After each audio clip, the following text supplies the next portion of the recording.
Ibu Ciplis Gemak Korea. Singkat ya Bu. Baik, terima kasih Ibu Afi. Saya Ciplis Gemak Korea, dosen Fakultas Ekonomi dan Bisnis Universitas Jember. Yang pertama Pak Purbaya, pertanyaan saya terkait dengan mekanisme burden sharing antara Bank Indonesia dengan Kementerian Keuangan. Bagaimana bentuk kebijakan terbaru atau real atau nyata dari bauran kebijakan fiskal dan moneter akhir-akhir ini. Yang pertama adalah terkait dengan dana 200 triliun ke Himbara Pak. Kemudian yang kedua adalah salah satu fasilitas dari Bank Indonesia adalah kebijakan likuiditas makroprudensial di mana terjadi penurunan fasilitas dari GWM, giro wajib minimum, dari 9% ke 4%. Artinya berarti itu akan menambah likuiditas di pasar Pak.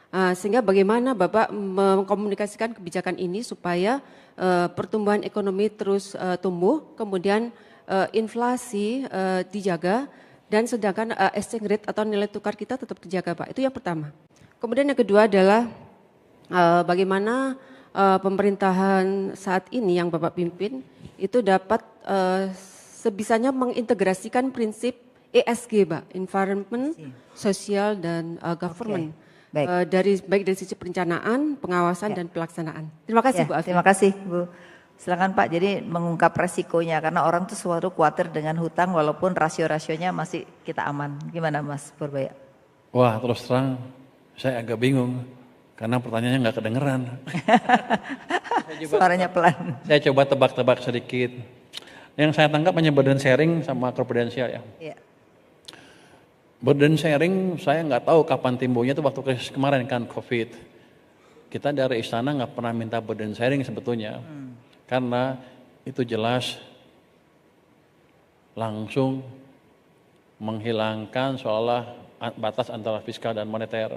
Ya. Sekarang juga ada perjanjian burden sharing kan. Saya sih nggak semaksimal mungkin tidak akan memakai burden sharing itu.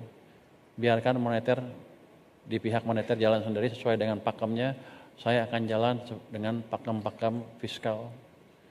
Kenapa Bank Sentral dipisahkan waktu dulu dengan pemerintah?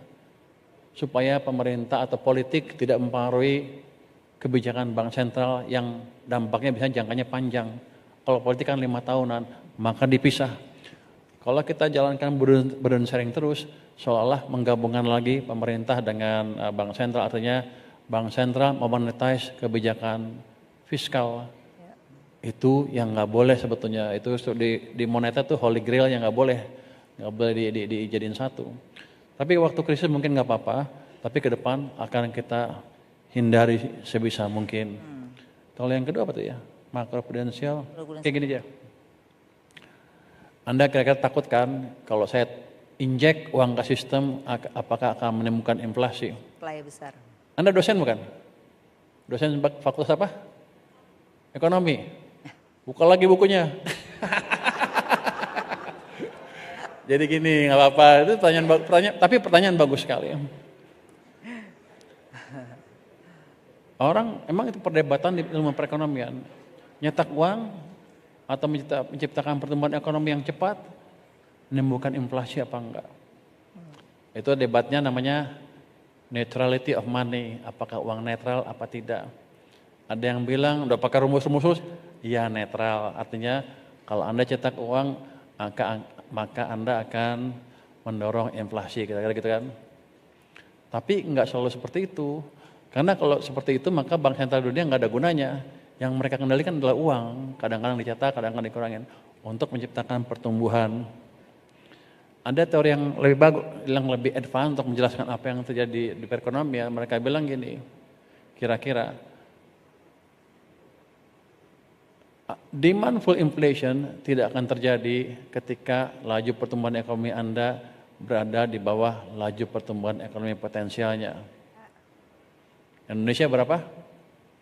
Kalau kata orang-orang 5, kalau kata saya nggak cukup. Kalau 5 itu tidak cukup untuk menyerap usia tenaga kerja yang masuk usia kerja setiap tahun. Sekarang 5, kenapa penganggurannya turun? Karena kerjanya informal kan.